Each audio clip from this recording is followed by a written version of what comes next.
Están ahí las imágenes de lo sucedido el fin de semana y hay un gobernador que tiene responsabilidades como gobernante, que es responsabilidades con sus ciudadanos, responsabilidades en un momento como el actual de emergencia sanitaria, responsabilidades que se están o no cumpliendo, responsabilidades que se están o no trasladando a los ciudadanos. Sergio Sarmiento. Sergio, qué gusto Manuel, siempre es un gusto. ¿Cómo estás? Aquí. Muy buenas noches. Contigo y con, por supuesto, Lourdes y Ana Laura. Ana Laura Magaloni, ¿cómo estás, Ana? ¿Qué tal? Buenas noches. Buenas noches. Lourdes Mendoza, ¿cómo estás, Lourdes? Muy bien, muchas gracias, muy buenas noches. Buenas noches. Tomamos el pretexto del caso Chihuahua, que es el que tenemos, digamos, más a la mano, una entidad que está en semáforo rojo, en donde se han dictado ciertas políticas de cierre de negocios, de actividades económicas, comerciales, sociales.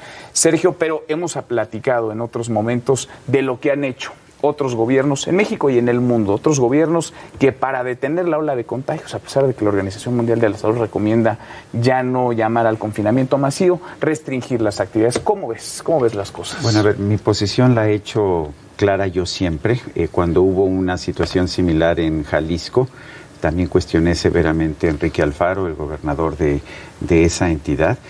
Antes de decir cualquier cosa, sin embargo, quisiera yo decir que quiero hacer una aclaración de interés. Yo he colaborado con TV Azteca desde hace 25 años, que es parte de Grupo Salinas, que pues es parte de este pleito con el gobernador de Chihuahua. Pero mi posición que lo vimos, vimos sí, los tuits de Ricardo Salinas Pliego y no, estuve al pendiente de toda la cobertura. Sí. Es una aclaración personal mía, una aclaración de interés que siempre hago cuando hay un interés.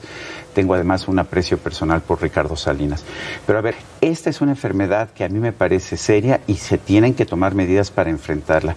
Pero las medidas no pueden incluir la violación de los derechos individuales. Así de sencillo.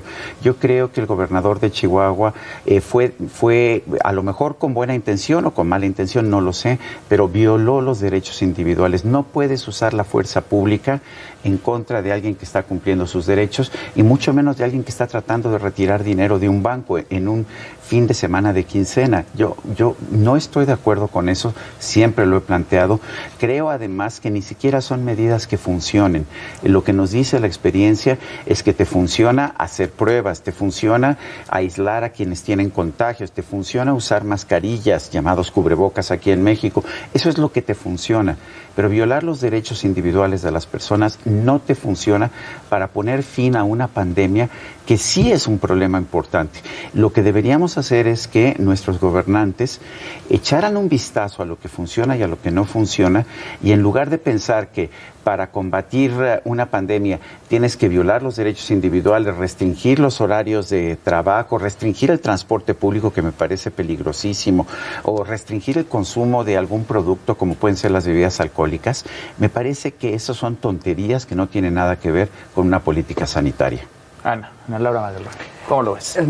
Mira, yo coincido en que las medidas que puedes tomar es en un abanico amplio, pero tienes ciertas restricciones. El confinamiento obligatorio, restringir derechos de circulación, hasta ahora solo lo han impuesto excepcionalmente Jalisco y Chihuahua. Para hacer una cosa así necesitaría suspender garantías individuales. Hasta ahora lo que han dicho, si de preferencia quédate en casa. Y si te puedes quedar en casa, mejor. Esa puede ser una buena política para quienes puedan trabajar desde casa, seguro contra los contagios. Pero es muy delicado en México imponer políticas de confinamiento de esa manera estricta y afuera. Muchísima gente que no gana por nómina, digamos, que no le van a respetar su sueldo, que tiene que salir a trabajar, tenemos 60% de la población en una economía informal. Tú no puedes imponerlo porque es muy delicado. ¿Qué va a hacer la gente? Entonces creo que, de todas formas, siento que los dilemas éticos que pone para un gobernante la pandemia son complejos, que se te acaben las camas, que se te acaben los respiradores, que se te contagie la gente, pero que se te cierre la economía, que se destruyan los empleos, que la gente no tenga que comer. O sea, es un panorama complicado. Yo creo que las medidas extremas están prohibidas por la Constitución y que tenemos que ir abanicando con varias medidas y un poquito de esta y un poquito de otra y con las que vayamos pudiendo, digamos, ¿no? Eso es y de todas formas las políticas de confinamiento forzoso al final no te acaban dando los resultados que quieres. Se bajan las tasas de contagio y luego ¡pum!, vuelven a despegar. Lo estamos viendo en Europa en estos momentos. Pero ya cuando vuelven a despegar la economía está destruida. Sí. Todos sabemos que la economía en el mundo no aguanta el segundo confinamiento. Todos sabemos eso. Ya las empresas, las industrias, los restaurantes entraron en un lugar de astringencia tan fuerte que el segundo confinamiento sí los truena. A los que no han tronado, digamos, ¿no? Sí. Entonces hay que tener cuidado, hay que ser inteligentes, hay que ser estratégicos, hay que buscar horarios, hay que buscar... Pero el confinamiento forzoso me parece un error. No te parece una buena salida. Lourdes. Llevamos mucho tiempo ya en esta pandemia. Hemos platicado un sinfín de veces en esta misma mesa y hemos dicho, y coincido con mis dos compañeros, ¿no? Siempre hemos dicho no a las restricciones. ¿Qué tenemos que ver? Pues sí, una estrategia desde el gobierno federal en donde te digan, ahorita hay muchísimos comerciales que te dicen no a las drogas. Me parece perfecto, pero también estamos en medio de esta pandemia y es no a salir sin tapabocas. Uh-huh. Hay que usar, y lo ha visto la OMS, todos los científicos dijeron al principio no sabíamos cómo era este bicho, lo fuimos conociendo, ellos los científicos, y fuimos aprendiendo todos como humanidad de cómo irlo tratando. Hoy ya tenemos certeza que ya no es casi contacto de manos, ¿no? Al principio era lo que creíamos. Sabemos que hay que evitar los lugares cerrados, sabemos que tenemos que tener sana distancia, sabemos que tenemos que utilizar las mascarillas. Creo que eso es mucho más importante. Creo que es mucho más importante que Gatell ya deje el subsecretario de decir que no es cierto. Sí es cierto, el tapabocas ayuda y es para hacer ahora sí que comunidad. Y muchas veces he visto de repente que a nosotros nos critican en Twitter de que no estamos en sana distancia. Pues si ven, sí tenemos bastante sana distancia. Uh-huh. Y lo que tenemos que entender es la economía. Tenemos dos pandemias, la pandemia de salud y la pandemia económica. Ya no se aguanta, como decía Ana Laura, ya no podemos volver. Tenemos 30 millones al menos de personas que viven en la informalidad. Tienen que salir diario a ganarse el pan nuestro de cada día. Pero es importante que tengamos como congruencia y consistencia. Lo platicamos la semana pasada. Aquí en el gobierno de la Ciudad de México, Claudia Sheinbaum dice a los establecimientos, por decir, de restaurantes, les tienen que cumplir con ciertas cosas, ¿no? Uh-huh. Pero enfrente, en la calle de enfrente están todos los ambulantes y ahí pasa lo que quieran, que es exactamente lo que está pasando en Oaxaca. Entonces, estas medidas son las que están confundiendo a la gente. Nadie está viendo bien a bien cómo hacerlo. Uh-huh. Creo que los gobiernos se deberían de sentar y salir adelante juntos. Ha sido una batalla esa desde el inicio, ¿no? Desde el inicio traías a cuenta el caso de Jalisco, recordarán el asesinato de un joven en Islahuacán de los Membrillos. En el caso de Jalisco también hubo toque de queda en Yucatán. A mí me tocó ir a Nuevo León y tener que ocultarme porque me estaban llevando en un auto y no podían ir más de 2 personas en un auto. Era completamente absurdo, porque llegas al aeropuerto y te van a recoger, vienen 2 personas y ni modo que tomes 2 taxis, ¿no? Pero entonces había que esconderse. Pero pasa el tiempo y uno pensaría que los gobiernos y la sociedad hemos aprendido y de pronto, después de 8 o 9 meses, se toman medidas, dicen ustedes, es que ya la sociedad, la economía no resiste un segundo confinamiento y hay quien llama a un nuevo confinamiento y a cerrar de manera más drástica incluso actividades. Hay gente que tiene asegurado el sueldo y en esto están muchos políticos, porque los políticos, los funcionarios públicos van a recibir su sueldo al final de la quincena, pase lo que pase. Y no entienden. O sea, el gobernador Corral no entiende que alguien pueda tener necesidad de trabajar para ganarse la vida, porque él tiene asegurado su dinero al final de la quincena. Y yo te aseguro que si él estuviera en una circunstancia en la que no tuviera asegurado ese sueldo al final de la quincena, no aceptaría que se le impidiera salir a trabajar. Así de sencillo. Mira, de los restaurantes, que lo ponía en mi columna del viernes pasado, la industria restaurantera está pasándola muy mal, ya pidieron ellos mismos ayuda, entre ellos hicieron una gran campaña, empezó Burger King diciendo, nunca lo hubiera pensado, pero pidió Burger King que fueran a comer a McDonald's. Y entonces se fue haciendo una cadenita y todos los restauranteros decían, necesitamos ayuda, y los números son aterradores. Son 600,000 unidades económicas que se dedican a darnos de comer, ¿no? 2 millones de mexicanos viven de esto. Hasta este momento se han perdido el 22% de los empleos directos. Se dice que han cerrado 90,000 restaurantes en el país y de seguir como vamos, sin endurecer más las medidas, o sea, nada más como estamos ahorita, van a cerrar hasta 122,000, lo que implicaría pérdida de 300,000 empleos. Uno ve esfuerzos, Ciudad de México. A ver, restringen el aforo, digamos, un poco restringen los horarios, pero siguen abiertos los restaurantes. Pero ¿qué le dices a un restaurantero de Chihuahua que le cierran el negocio el viernes, el sábado, no, pero es lo que el domingo, estamos diciendo, justamente. Un centro comercial, y le cierran los bancos? Eso sí no lo habíamos visto en ningún lugar. Que cierren los bancos, eso sí, eso no se ha visto. Además el uso y el abuso de la fuerza pública, porque las imágenes que veíamos de cómo someten a los clientes, a los empleados, yo no sé ante qué estamos, pero cuando un gobernante empieza a pensar que el pueblo, cuando ejerce su libertad, es rebelde y hay que castigar al pueblo por ejercer su libertad, sí hay que estar preocupados. Y la segunda cosa es que tampoco atacarse a la fuerza pública. O sea, cuando las reglas, el castigo siempre es excepcional. Las reglas se cumplen voluntariamente o casi no lo vas a poder hacer ejecutable por la fuerza, digamos. Siempre el castigo es la excepción, no la regla. Si los chihuahuenses no aguantan, se van a salir. Sí, y esperemos que nos haga un desastre. Pero el tema importante es cómo calibrar. Como tú decías, cuánto flujo de personas puede haber, a qué horas abre, quizás restringes horas. Hay un abanico de opciones. Lo más importante es precisamente lograr una sana distancia. Restringir horarios, a propósito, es contraproducente.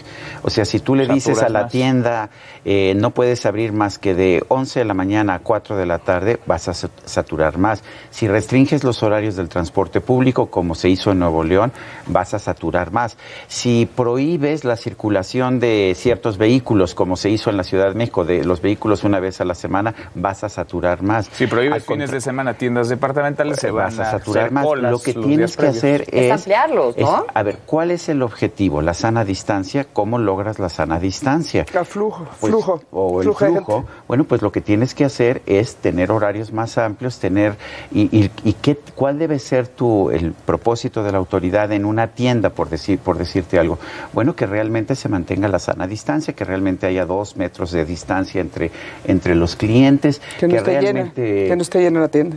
Esas son las medidas que hay que hacer. Y que también ya aplica en casa, ya también es responsabilidad de nosotros. O sea, nosotros somos también padres, ¿no? Y también somos seres humanos y también tenemos que empezar a decir, a ver, hay que respetar la sana distancia, hay que ponerse el cubrebocas. Es importante también decir, necesitamos ver, ya empezamos a ver las noticias de las vacunas, cómo nos vamos a vacunar. Es la jornada de vacunación más importante que ha tenido México, bueno, ni qué decir, el mundo, ¿no? Sí. ¿Cómo lo vamos a hacer? No hemos visto un cronograma, no hemos visto, o sea, dicen que necesitas las vacunas. Ni siquiera presupuestamos el dinero para comprar las vacunas. No lo etiquetamos tampoco, entonces, no está presupuestado. Sí, es un momento muy difícil. Sí. Pero yo creo que ya tenemos experiencia de haber vivido con la pandemia por varios meses y hay muchas cosas que ya sabemos hacer sin que nos demos cuenta, digamos. Instintivamente hay algo que ya te colocas en algún lugar, que ya sabes... Somos más cuidadosos en muchas cosas. Sí, ya vivimos de otra manera. Elevador, por ejemplo. A ver, yo he sido muy crítico con el gobierno de Andrés Manuel López Obrador y estoy orgulloso de las críticas, porque creo que son críticas para defender la libertad económica, las libertades personales. Pero sí le reconozco algo al presidente, y es que no ha utilizado la fuerza, no ha utilizado el castigo a un ciudadano por el hecho de querer salir a trabajar. Yo ahí sí se lo reconozco. Es que la línea es muy delgada. A ver, cuando damos cuenta de que en un fin de semana van más de 800 vehículos a dar al corralón porque andaban en las calles en un horario que a alguien le pareció que no es el horario para moverse, sin preguntar, porque a lo mejor alguien salió por una emergencia, alguien tenía que llevar dinero, tuvo que ir a comprar un medicamento, o no supo, o no se acordó. 800 coches a un corralón, si le pusieran el mismo empeño a detener realmente a quienes la hacen y no la pagan, otro gallo nos cantaría. Y si metes 800 autos en un corralón, quiere decir que hubo otros 1,000 que se salieron porque dieron 2,000, 3,000 pesos. Además, esa es la otra, estás generando corrupción. Cuando tienes reglas absurdas, como las que se están aplicando en el gobierno de Chihuahua, lo que generas es corrupción. Sin duda. Y también hay otro punto que se acuerdan de los principios de la pandemia, en donde ya sabemos también los vulnerables. ¿Quiénes son vulnerables? Ellos sí hay que cuidarlos más y ellos también ya saben que se tienen que cuidar mucho más. Pero se acuerdan que no los dejaban entrar a las tiendas a hacer el súper. Pero entonces, es absurdo, porque a ver, sí. yo que soy supuestamente dentro del grupo vulnerable, yo lo que puedo decir es que no se vale que discriminen a una persona por su edad. Exacto. A mí me parece absolutamente inaceptable. Y en algún momento en que yo tuve un enfrentamiento así en un supermercado, dije, señor, los voy a demandar. Y por fin se echaron para atrás. Sí, o sea, ya hemos aprendido, ya sabemos que las libertades importan, que nadie puede pasar por encima de ellas, que vivimos en un país, como tú lo dijiste, con la Constitución muy clara en el artículo 11, pero también ya hemos aprendido a vivir con esta pandemia y por como lo hizo el gobernador Corral, alguna vez decía, hace mucho tiempo cuando lo hicieron en Yucatán, me decía el gobernador Vila, es que encontrar esta media, este justo medio es dificilísimo. Les decía, pero no prohibiendo el alcohol tampoco es una realidad y es lo que más se ha vendido en el Buen Fin. Además lo decía hoy Ricardo Sheffield, sí, es lo que más se ha vendido. El Procurador Federal del Consumidor y decía, cómprense un libro, que nada más están comprando alcohol. Bueno, pero la gente tiene derecho... pantallas no. A ver, la gente tiene derecho a comprar lo que quiera. Eso es lo que el gobernante no ha logrado entender. La persona tiene derecho a escoger en qué gastar su dinero, en qué utilizar su tiempo y qué riesgos tomar. Vivir es peligroso, señores, y sin embargo, pues yo no quiero dejar de vivir, pero voy a tomar mi vida yo escogiendo qué riesgos voy a tomar. Y la verdad es que no me gusta la idea de que un político sea el que venga y me diga, este riesgo sí lo puedes tomar, pero este no lo puedes tomar. Yo no lo puedo aceptar. Yo sí creo que tenemos que defender las libertades individuales y es un buen momento para defenderlas porque las estamos viendo violadas en distintos lugares del país y Chihuahua es uno de los ejemplos. ¿Qué más se dictan estas medidas, estas decisiones sin mayor rigor científico, técnico, sin mayor criterio técnico, jurídico? Están violando la Constitución, de eso no hay duda. Pero a ver, no puede ser de tampoco hay criterio sanitario. ¿De cuándo acá piensa realmente el gobernador Corral que el coronavirus no sale a pasear después de las 6 de la tarde? No, de verdad que no. Descansa los fines de semana. Exacto. Tiene una barrera entre el Estado de México y la Ciudad de México. ¿Se acuerdan que nosotros nos fuimos a semáforo naranja y en el Edomex no se fueron a semáforo naranja? Ellos se quedaron en semáforo rojo. Y se han fijado qué poco dice ahí el semáforo. Nadie va a cerrar. Entonces ya nos vamos a quedar perpetuamente en naranja. Más bien tenemos que aprender a cuidarnos. A vivirnos en naranja. Pero con comportamientos que tengan sentido sanitario. Prohibirle a alguien tomarse un tequila o una copa de vino, eso no ayuda, no tiene nada que ver. Te puedo asegurar que el coronavirus no se va a emborrachar y no va a tener mayores posibilidades de contagiar si te tomas una copa de tequila. Pues si te emborrachas mucho, igual acabas contagiando a muchos. Pero a ver, no, es que no es eso. Sí, estoy jugando. No es eso. Y a ver, siempre vas a tener esta situación. Estamos viendo en el estado de Chihuahua que Gustavo Madero asistió a una fiesta y hay videos de la fiesta y ahí está todo el mundo en la fiesta sin cubrebocas, pero resulta que está bien en ese caso, pero no está bien que la gente que tiene que trabajar salga o que la persona que tiene un hijo enfermo pueda salir a comprarle medicina a su hijo. No me quiere cobrar justo. Una remesa, enviar un dinero. Lo que sea. Increíble. Sí, es la libertad. Pero eso es importante también ver formales e informales. No es igual de justo como se les está tratando. Entonces también tenemos que ver ese tema porque vamos todos, la pandemia es de salud y económica. De las dos. Gracias, Lourdes, muchas gracias. Buenas noches. Ana Laura Magaloni, muchas gracias. Ana, gracias, Sergio. Manuel, siempre es un gusto. Y igualmente. Gracias, muchas gracias a usted por vernos. Hasta luego. Mañana acá nos encontramos, mañana noche de martes, pásela muy bien.